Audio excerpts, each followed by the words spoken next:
Welcome to the Knighthood Podcast, a comprehensive weekly analysis of the Newcastle Knights 2024 NRL season, brought to you by Michael and James. So fire up and let's go. Hey James, how are you, mate? Yeah, mate, doing well. Pumped for a big game this week against the Eels. As it says on your little heading there, make or break. So make or break. Yep, here we are. Round 17 preview on yours. Can't believe it. Round 17. It's just gone so fast this season. It has gone fast. I was hoping we'd be in it. It has. It's flown. But yeah, big game for the Knights. They, no doubt about it, they have to win this game. And some a nice surprise that's gone into the team this week, which we'll talk about later, but we're very happy about. So hopefully that can have an impact on the team's performance this week. Yeah, look, last week's pod was pretty full on. It went for a long time, and we laid some things out on the table. I just thought it was a pretty critical moment for us to do a bit of a review, and we went into a fair bit of detail, and we've put some things on the record. So here we are. We've got 10 rounds, 10 matches left, and this is the first one against the Eels this weekend on Saturday. Yeah, look, we'll get into the teams list and we'll run, through our full preview pretty soon. But did you have any thoughts after we did that show last week? We said a lot. Anything else you want to go over before we move into this fight? This is our last chance before we step into the final 10 matches. To be honest, mate, I think we just basically left it all out there and put it all out on the table last week. We were pretty brutally honest, and particularly with AOB, and we spoke our mind, and that's the way it should be. So I'm happy to leave it at that, and hopefully moving forward, the boys can finish the season in a good way. Hopefully make the semis. Yeah, and I mean on that, we're going to basically judge things the way we see it and give our take on things, and our judgment on the side has been pretty good this year, as we can prove through our betting record. So we've got to have a pretty good understanding about what's going on with the club and the team, the squad, and everything involved in this season. Match by match, we go through this methodically. So, we've had our say. We're not against Adam O'Brien. We want him to be the coach, and we want him to be successful, and we want this team, this current squad, to challenge. We wanted them to challenge for a top 4 position. They might be a bit out of the reach at the minute. We've got to win 10. Out of the 10 matches, we've got to win 7 of them to at least give our shot of making the finals, and we're in a similar position that we were in last year. But this year we don't have Kalen Ponga. And I'll put on the record now, we're not going to win 10 in a row. So, can we win 7, James? What after, everything's kind of settled from last week and we're moving into this week, do you think we can win 7 out of 10? To be honest, I can't see it happening. A lot really has to change. And I think that's, thinking about it, coming off the back of last week's podcast, and, just thinking about it this week at work and stuff. I wouldn't say I've been down, but it's just been disappointing thinking about the season, and that's what I'm trying to get at now by asking those questions. Is it's we're both passionate about the Knights, and that's the primary reason we're doing this podcast. And definitely, it's disappointing. I think where we sit, and there's a lot of uncertainty as well. A bit of frustration with team selections and tactics with the side, and a lot of any team that's not in the top 8 and is not having a great run is going to go through the same type of things. But yeah, we're trying to do it in a fair and balanced way, and any criticism that we give is based on merit, and it's nothing personal. We want to focus on the team performance. And that's all that matters, is team performance. And we want to see the Newcastle Knights, now that we've got a stable club, stable financial, centre of excellence, best fans in the league, all we need now is a squad that's going to challenge consistently for the top 4. And just like, the Melbournes and the other top clubs of the league, Panthers, etc. We've got the junior nursery there. We've now got Peter O'Sullivan on as a recruitment manager. We need to see that Adam O'Brien can coach in the next 10 rounds, and we need to see that these players in the squad can aim up. If it was me, I know it's 50-50 with O'Brien. I don't mind him, but he's definitely made a lot of errors in his time, and it's his 5th season now. And if we don't make the finals this year, I'd be having a pretty serious look at who else is on the market, probably headed by Brian Arthur. But, let's not get too deep into that. Ultimately, I think also there's what came out of last week's pod for me was I actually went through the roster over the weekend, and there's about 6 players that are pretty key that I think are on notice right now. You know what? Actually, I'm going to quickly I didn't think about this as I was planning, but what I'm going to quickly do is I'll just put it on the record. We normally have a segment for everyone out there. It's players on notice. But what I'll quickly do here is I've called it a cut list. I went through the whole squad. So I've got Christian Mapalangi. He's been around long enough. If he stayed on a low-end deal, sure, maybe, but he hasn't shown me enough in what I've seen. And then there's a player called Paul Bryan. He also had a lot of promise and talk, but I haven't seen a lot from him in the Reggie's matches I've watched in highlights and looking at stats. And he's contracted to 25. Mapalangi's contracted to 24. So that's an easy one for the Knights. With Paul Bryan, I think he's on the top 30 roster, but he hasn't shown any signs that he's going to feature in the top squad. Then you've got Thomas Jenkins, who's contracted to 25. And look, I think he might be a handy centre. And I'm sure he's probably on a lower end deal as well. So it's not overly important, but you want to be getting value from every player in your roster. Look, another year maybe as a centre, not a winger. Greg Marju, okay, so he's a high profile one. He's on contract until 2026. I feel like his effort is inconsistent and he doesn't play up to his potential, and he's a bit of a liability. So if I was Peter O'Sullivan, I'd be looking pretty closely at his performance in the next 10 weeks. And same goes for Jack Cogger. He has been dropped.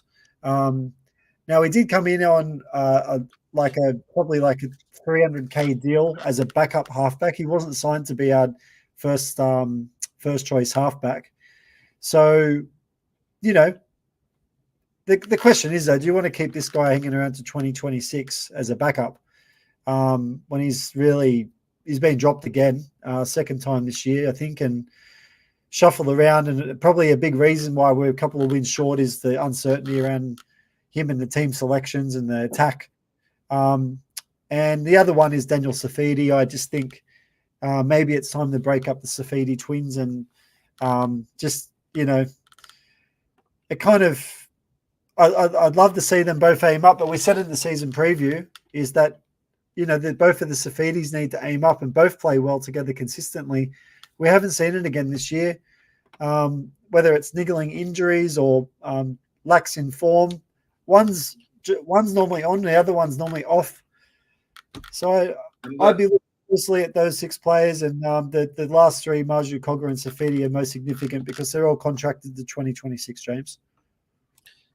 Yeah, and I think let's face it, with Daniel Safidi, like since he played Origin, his form sort of dipped, hasn't it? Like he was going through that period a few years ago where he was playing Origin. Yeah.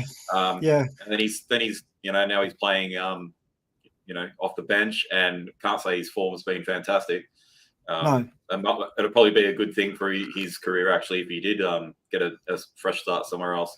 I think so. That's my take. Is I think a change good as a holiday, what I say. So maybe just breaking them up and, giving Daniel a fresh start somewhere else. Maybe it's a good thing. I know the Tigers are looking to keep Stefano. Maybe, they both need a change of club.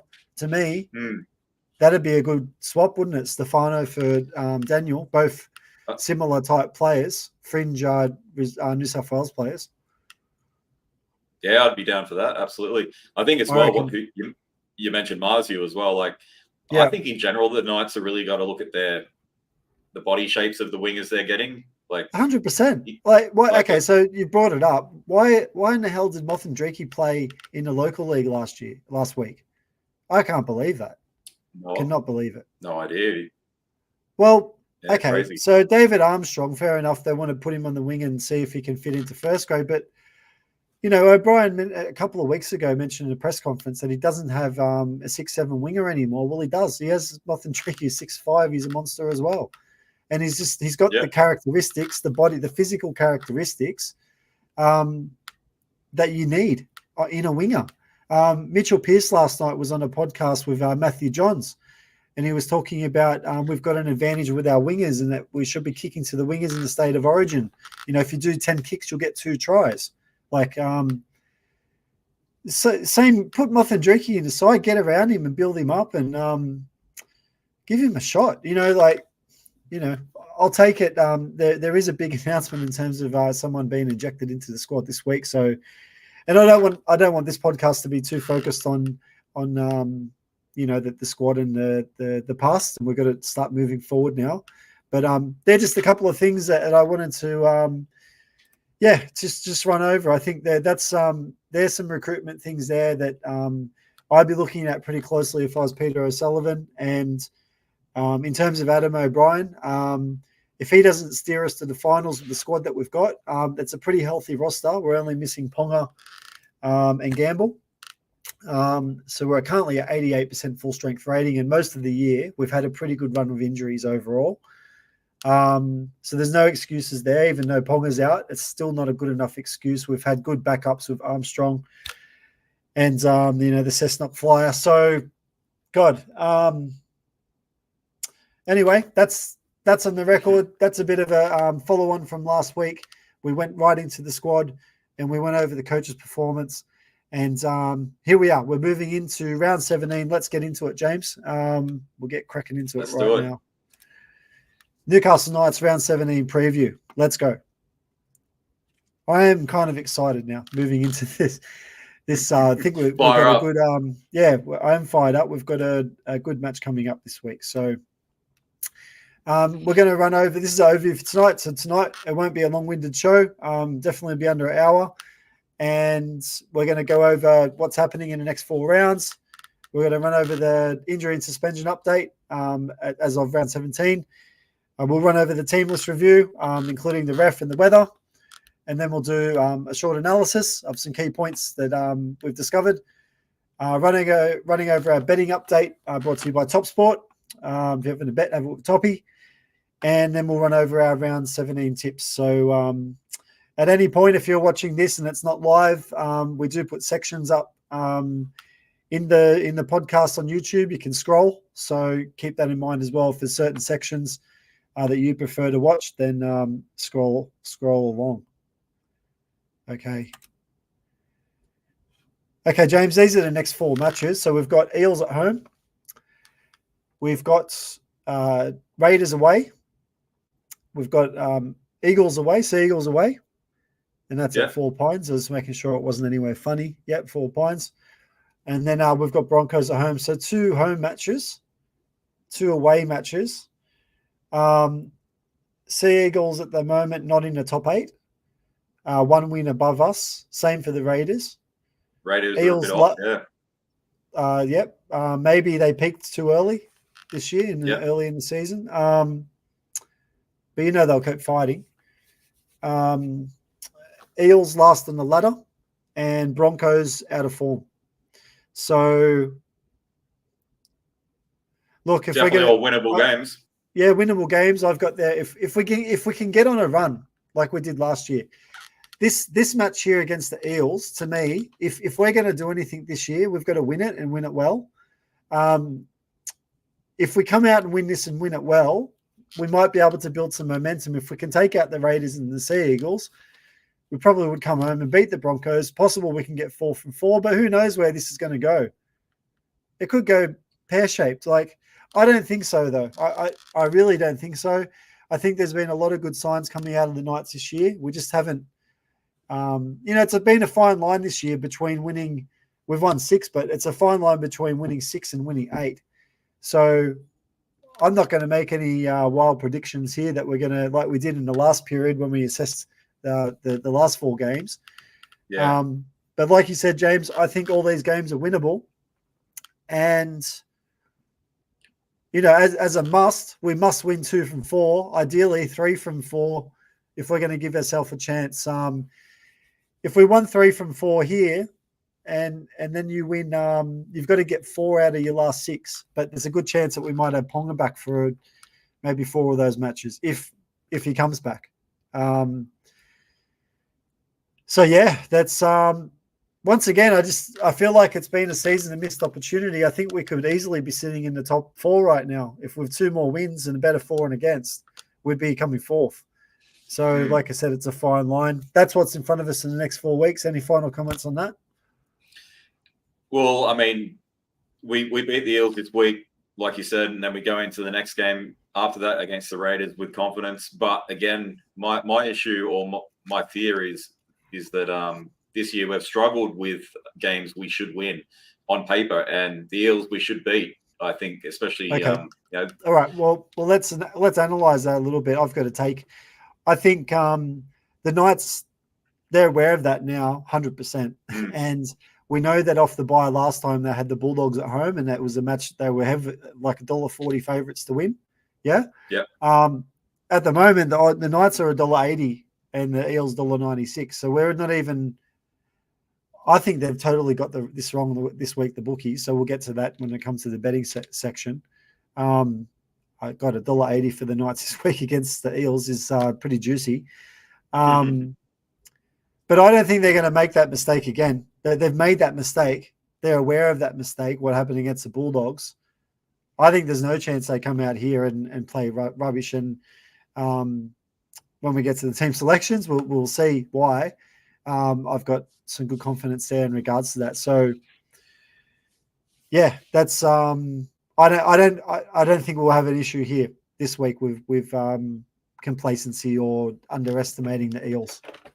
And I think as well, we had the bye, but we're also coming off when we think about they played quite well against the Panthers, didn't they, leading into that bye? So they only got beat by less than 10. Yeah, they got beat by less than 10 points versus the Storm and the Panthers, and I think the ref had a major impact on the match in the Storm.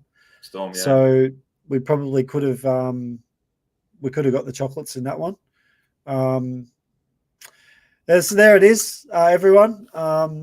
That's what we've got ahead of us in the next 4 weeks. And if we lose this week against the Eels, the team coming last on the ladder, after everything we've just said, there's no excuses, and the knives are going to be out for O'Brien. So, God, he'll be feeling the pressure this week. There's definitely a high amount of pressure coming into this match. Yeah, you wouldn't want to be Adam O'Brien if they lose this match. Rightio. So let's get into the next slide. Injuries and suspension. So at the moment, I did touch on it. The Knights have a full strength rating of 88%. Only 2 injuries. That's Kalen Ponga and Tyson Gamble. We've been strong all year. Let's not even comment on it. There's no excuse when it comes to injuries. And the Eels, they're in a different situation here. They've got 5 injuries that would be normally featuring probably in the top 17. So Sivo has been named this week on the wing. That's why there's smiley things on his head.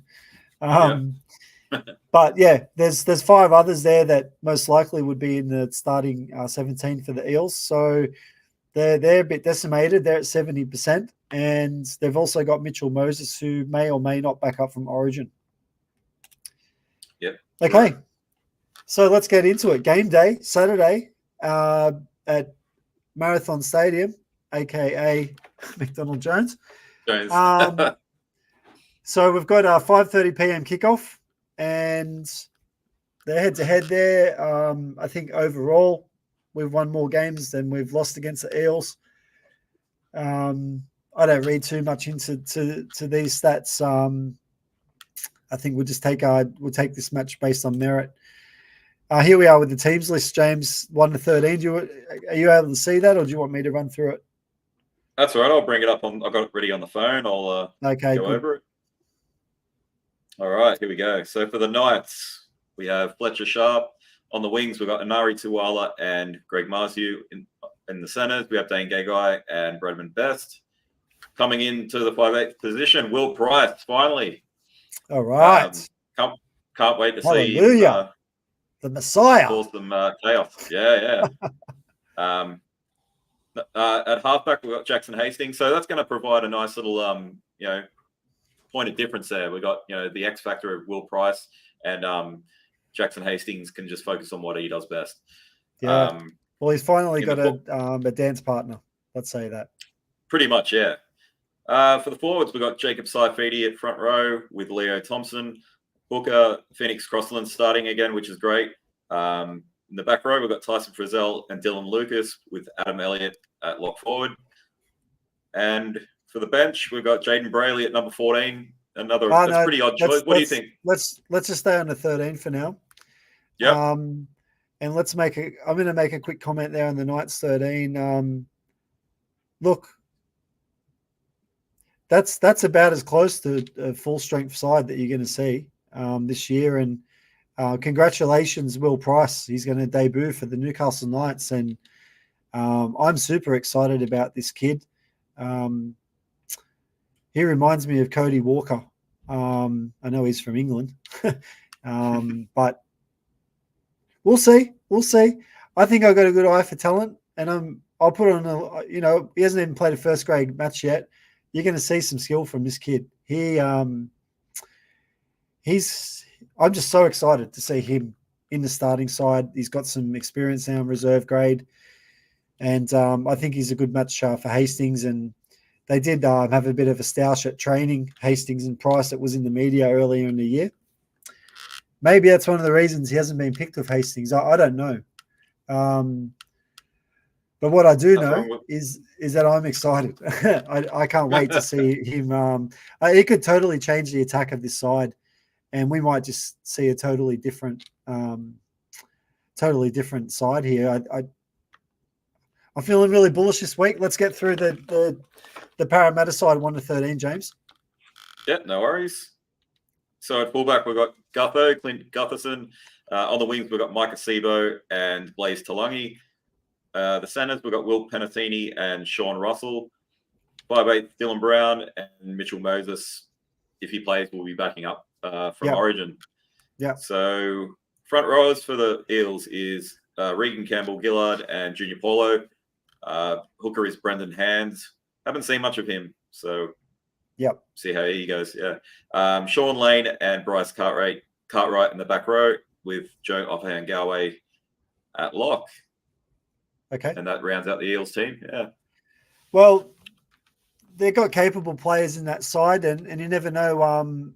Once again, listening to Mitch Pearce last night talk about his Origin experience, talking about, if the Blues have a win and he's going to back up, Pearce was saying, that when a halfback or when he backed up from a successful Origin match, he normally had a lot of confidence and the game was a lot slower coming back into NRL. Yeah. So there's a good chance that if the Blues, there's a good chance the Blues will win tomorrow night. I think they will.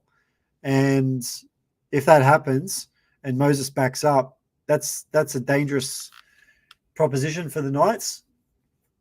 100%. And they've got a side there capable of going with us. And it will come down to tactics. If the Eels play that power game and they do late offloads, and you've got Moses off the back of that in confident form, look, yeah, they can fire. They could fire 100%. Yeah. If we're a bit off, if Will Price is not up to first grade, if his defense is not on and he loses a bit of confidence, I I can see a path to victory here for the Eels, especially if they get things go their way and the Knights get behind. We know that they haven't been great at handling that and being able to adapt. So I can't see us losing, but logically I can. and I hope that doesn't happen. So anyway, that's 1-13. Eels are dangerous. They're definitely not going to finish last on this ladder. Put your house on that this year. All right, let's run through the benches interchange. Yeah. So for the Knights, we've got Jaden Brayley at 14. What are your thoughts of having Brayley? I'll go through the team and then we'll get back to that. Yeah, run through the Knights and then we'll go through the Knights bench. Yeah. So we've got Brayley at 14, got Daniel Saifidi and Kai Pearce-Paul and Brodie Jones. So, KPP on the bench. Hopefully he can have some impact. He's been playing great all season, though. So he's been very consistent. Continue his good form. Yeah. Well, okay. Brayley. I don't mind his service, and I think overall he's not a bad defender. He's not overly a creative player. He does take good darts at the right times when he runs. My thought is, I shared this with you personally last night, is I think tactically the coach should be playing Brayley for maybe 15 minutes a half and giving Phoenix the lion's share of the time on the field. So what I think they've been splitting it up kind of 50-50. I'd be giving Phoenix more reign on the field. I'd actually be looking at playing maybe Brayley, Crossland for 60 minutes, 50 to 60 minutes. Or only bringing him on Brayley if you really need to, if there's an injury. Just sit him there on the pine. Daniel Saifidi, we need to see him aim up. Let's go, mate. KPP, well, you've been consistent all year, but what I don't like about this bench is I don't see – and what I don't like about the Knights in general is I think in terms of their pack and their bench, there's not a lot of I think that we lose the ruck a lot, and I think that's because of maybe some of the body shapes and sizes and types there. So, it's an obvious swap, Daniel Saifidi for Jacob Saifidi. Look, with Brodie Jones, he's a toiler. I'd be putting in Hetherington. I think we get more impact in attack with Hetherington. I'd be going with Hetherington for his attack. And KPP, if you had Hetherington and Saifidi, then KPP there is okay. But I just don't like KPP and Brodie Jones there together. I just think we lack impact. Yeah, there's something lacking. It's not like we don't get a massive impact from Brayley, do we? And then Saifidi's like a kettle. He's hot and cold. KPP is consistent, but he's an edge back rower. And then Brodie Jones is a toiler. So our bench, I don't know. It's not a great bench. There's no one there that can change the momentum in the ruck, which Hetherington can do. Hetherington is about the only player. Yeah, I agree with that. Yeah. Jeez. How's this for a side thought? Put David Armstrong in 14. Yeah, why not? I'd love that 14 get him position to play loose. Get him roaming around with his speed and he's roaming around. Just the thought. Yeah, I'd be down with that. I don't see it happening this week. There's too much on the line for O'Brien, and he's got he's made a big call there with Will Price, and we know he's pretty stubborn and conservative, so it won't happen. But I don't know. It's unpredictable. It'd be great if they did something like that, but I can't see them. If Phoenix at some stage, maybe we can see that, because it could Phoenix. If Phoenix played 80, let's say he gets through 80, and then you just bring Armstrong on 15, 20 minutes and let him roam around. Yeah, and it takes away a bit of the structure. It brings a bit of ab lib in. Don't think it's going to happen, It's just a thought, and it's probably not a bad thought. So let's run through the interchange there for the Eels. I can see there in the 14, Guernsey. Arthur, I think that's also Brad Arthur's son. Yeah, it's Matthew Arthur. Yeah. Number 15, we got Makahisi Makatoa. I think that's how you pronounce it. Yeah. In jersey 16, we got Matt Dory and Ryan Madison in jersey 17. And do you want me to go through the extended bench as well? Yeah, sure. We'll through it. Yep, we got Dejan, Assi, Joey Lussick, Wiramu Greg, I think that's how you pronounce it. Jake Tungo and Charlie Geimer. Haven't heard of him actually. Yeah, I haven't heard of a lot of them. I don't watch the Eels too closely, but look, Madison, I've seen him play. He's got some good offloads and attacking him. Makatoa or is it Dory? Yeah, I haven't seen a lot of those guys, and M. Arthur, Brad Arthur's son. I haven't seen him play, so I don't think that's a strong bench. I don't think it's a strong bench. Seem like it, does it? No, but either is ours, so maybe it's 50-50. Okay, referee and weather. Goffy. We've got Goff, the Goff master, with a 59% win rate for the Newcastle Knights with Goffy. And that match against Storm, I won't even mention the ref's name. We'll be nice to the refs, but the ref, it was a very similar record. I think it was in the 60% winning record for the Storm and in the 30s for the Knights. Now the Eels here at 36% with Goffy. So we've got a massive advantage there. And looks like there's going to be a dry track for this one. And humidity 72%. I mean, it's going to be, pretty good conditions, 16-kilometre-hour wind. Not sure what direction they're predicting there, but I mean, ultimately, that looks like there's a pretty good chance there'll be good conditions. Maybe we'll start getting a bit dewy at 5:30. So they might want to watch the sidelines and then put the screw-ins. But yeah, that's referee and weather. Now, a quick analysis here is, look, there you go. Our full strength rating is 88% to their 70, so we've got them in a really good position here. We've got an advantage with the refereeing record. That's definitely in our favour, and we saw how that worked in Melbourne's favour against us. So that makes me happy to know we've got that up our sleeve. We've also got our home advantage. As we mentioned before, the Bulldogs pulled their pants down after a bye last time, so I don't think that's happening again. Both teams are coming off the bye, including the Eels, and both teams are going to be desperate. The Eels are last on the ladder right now, and they will be desperate. But when push comes to shove, if you're last on the ladder and your coach has been sacked and your halfback's backing up from Origin, if we get off to a good start, I think the Knights are going to smash them. Great. Yeah, we'll get to our calls, but definitely feeling confident that we can put the cleaners through the Eels, especially Will Price. I think he's going to activate our attack.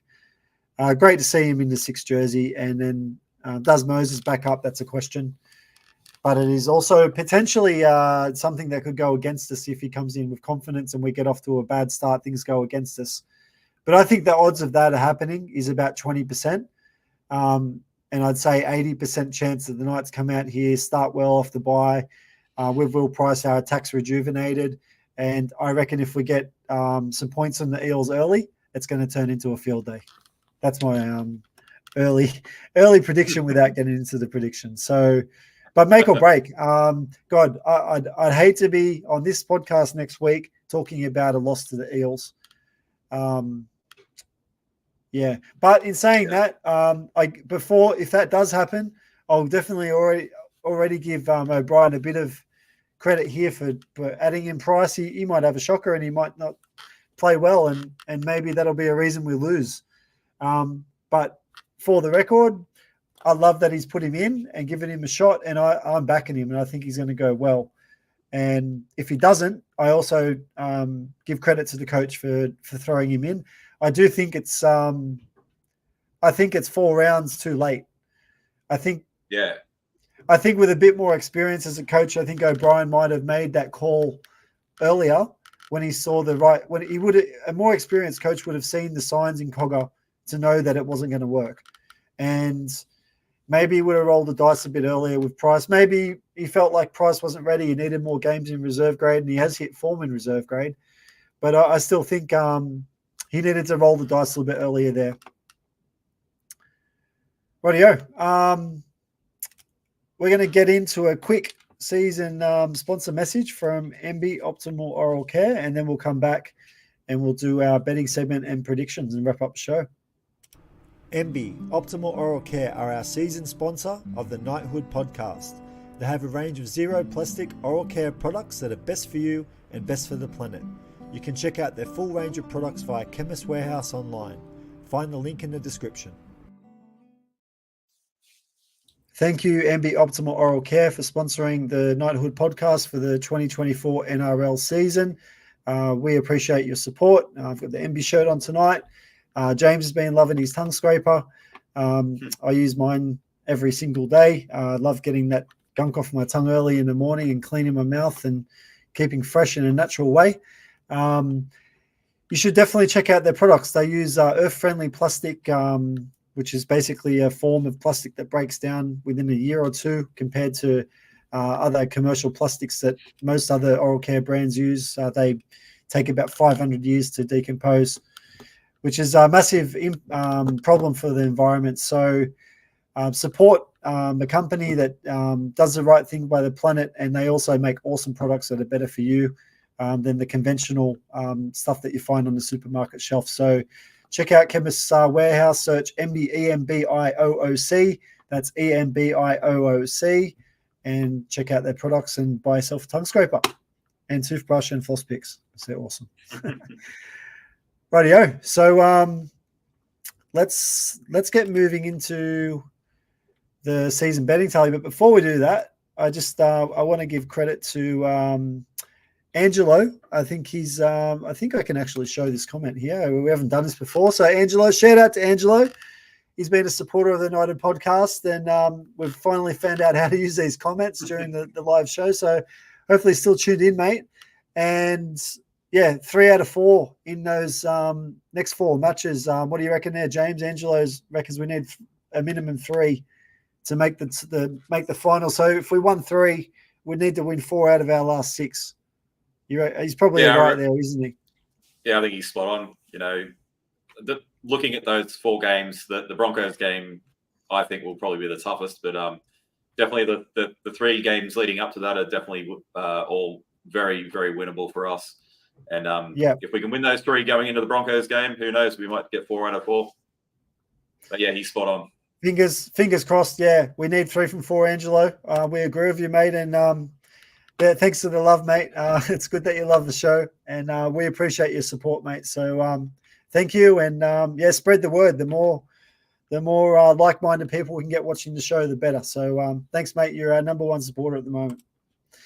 Rightio. Apart from my mum and my business partner.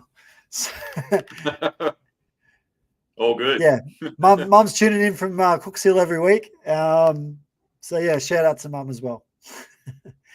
Okay, Thank you very much. Let's get into the betting tally. Look, we won't spend too much time here. We're at 17% return on investment for the year, which is great. James is at 3%. He's the rookie. I'm the expert, or so-called expert.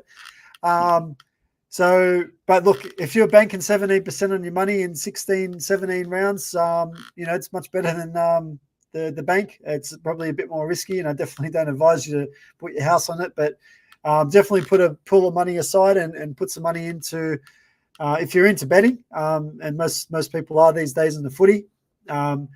We try and promote a system-based approach and a consistent, methodical system-based approach so that you can predict more accurately with a betting system in place where you're staking the right amount of money. So, for example, $100 a week or whatever you can afford, doing it consistently, and try not to get too emotional and make good decisions. So we've been able to do it this year, and it's been a pretty hard year for tipsters and people, professionals betting. So, yeah, follow our tips. You don't have to take our word as gospel, but what you should do is take everything that we say into consideration and put that into your own formula. We're having a good run so far this year, and we definitely want to keep going with that. So moving into this week's odds, James, the Knights are at $1.84. This is brought to you by Top Sports. They're having have bet Toppy, good Aussie bookmaker. So Knights to win $1.84, Eels to win $1.96, Knights to win at the line, minors 1.5 points is $1.90, Knights 1 to 12 is $3.40, and Knights 13 plus is $3.65. So let's get to the rookie. What's the rookie's call for the week? Are you going to have bet, James? I am. I'm going to be pretty conservative, though. I'm just going to take the Knights to win it. $1.84. Okay, good. There's still something in the back of my mind. No, I wasn't going to do that. But I think they'll win. But there's also something slightly in the back of my mind, worried that they're not going to come out and do the job. But I think that's just me being concerned about previous performances. So I think what you said earlier, I think the boys will be ready for that. O'Brien should be all over that complacency coming off a bye. They played well against the Panthers, considering, so they should be. They should win this. So, that's my bet.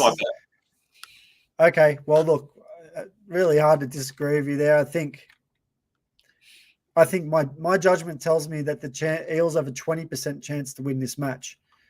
So, in my mind, $1.84 is money to jam. Money for jam. If you have this bet 5 times, you'll lose it once. So you're always going to come out in front of it. If the Eels are going to win 1 out of 5 in this same situation, that's what I think, James. What do you think? If this match is played 5 times over, do the Eels win once, twice, 3 times? Or what do you think? I've got what right now, the way they're playing.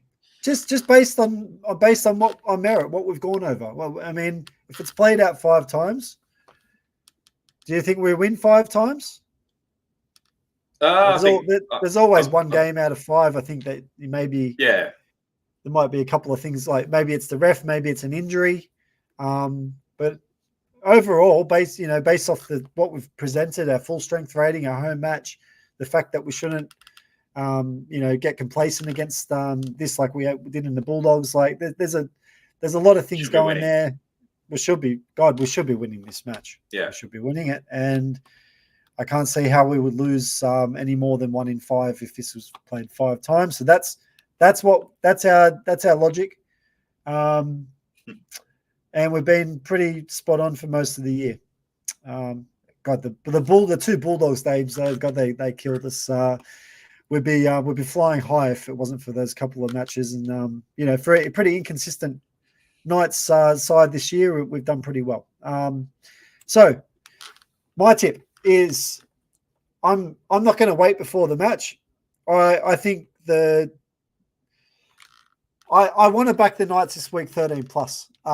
That's what I want to do. Maybe there's a bit of emotion in that, so I'm going to pull my head in and I'm going to say Knights minus 3.5 at $2.06 via Top Sport. I think that's a good bet. 3.5. I don't mind giving away a small amount of points. I do think we're going to win this match 13 plus. That's my prediction. So if you're having a bet, consider that. I think there's a strong chance, and the Knights at the moment at 13 plus is 365. I'm going to take the $2.06. That's good odds. Only giving away 3.5 points. That's a try. So I'm happy to give away 3.5 points in this match. And tune into Twitter or X live. There may be live bets during the match as well. If the Knights get off to a good start here, I might double down and put a live bet and go again and back them to flog the Eels if there's an option there to do so with Top Sport. Yeah. All right. That's confident. Yeah. Look, 45 minutes, James. I found this thing on the internet, this little poster. We might have had these up in our bedrooms as kids. And maybe there's some up in kids' bedrooms now, or even big kids, Newcastle Knights, our town, our team. Newcastle Knights. So let's slaughter the Eels this week. Let's turn up and just, Will Price is going to show the class and attack, and the boys are going to turn up on a Saturday at 5:30 and just smash them. What do you reckon? Yeah, and I'm just pumped to see how Will Price goes out there. Hopefully he attacks the game. Hopefully he's got that license to do that from AOB. He doesn't know any other way. Yeah. I don't think so. And he's, obviously going to be running it a lot, so which is good. We need that. He's a ball player. We need that threat. Yeah. If we can make some calls this week, I guarantee there'll be a try assist from Will Price. If he's on, well, no, I'm going to call it. But chuck that into your same game multis or whatever you do. I don't advise that, but if you're doing it, do a try assist for Will Price. I think he's got magic in his hands, this kid. I guess that's a big call, isn't it? Magic in his hands. Call him the Messiah as well. Oh yeah, doesn't get better than that, the Messiah. Well, but, to resurrect our season, we need the Messiah, don't we? Jeez, that's it, man. Resurrect the season. Yeah, he's coming in. I don't want to put pressure on the kid, but not that he's probably watching this. Oh, the pressure's there. I don't think they're watching the United podcast. Hopefully they're focused on their game plan and training. But this is what he should be absolutely up and pumped for this, to go out there and just want to tear him apart and be confident. Just, man, I can't wait. So I can't wait either. This brings excitement to the match, and there's a lot of upside. It's not about Will Price. It's about what attributes as a player he can bring to our side, and what that's going to do for the side. So that's what I'm excited about. I think with a genuine running six, ball playing six, it gives us a great attacking option, and really excited to watch this match. I think we're going to get them. And Sharp's looking really good as well for a young guy as well. So we sort of didn't really mention him too much, but he can carve him up, man. Exactly right. So it looks like a real confident kid. So we have forgot about him. You're right. Yeah. What about that movie put on? What was the movie? Jerome Hughes. That's right. Yeah. So Angelo thinks a good demolition win would be nice. Actually, exactly. We deserve it. We've been through a fair bit this year. So look, let's close the show with that thought. Let's manifest this into the universe and the Nightiverse, or whatever you want to call it. It's got very spiritual all of a sudden, hasn't it? It has, man. It has. I don't know. I'm feeling positive, and let's see if the boys can back it up and get a great win for us on Saturday at 5:30. Thanks for your time tonight, James. Thanks for tuning in, Angelo. Keep watching in, and hopefully we can all ride a good night's wave to finish the season. And let's hope we can watch the team song being sung in the sheds on Saturday. Thanks, mate. No worries, mate. See you next week. Let's go. Fire up. Bye.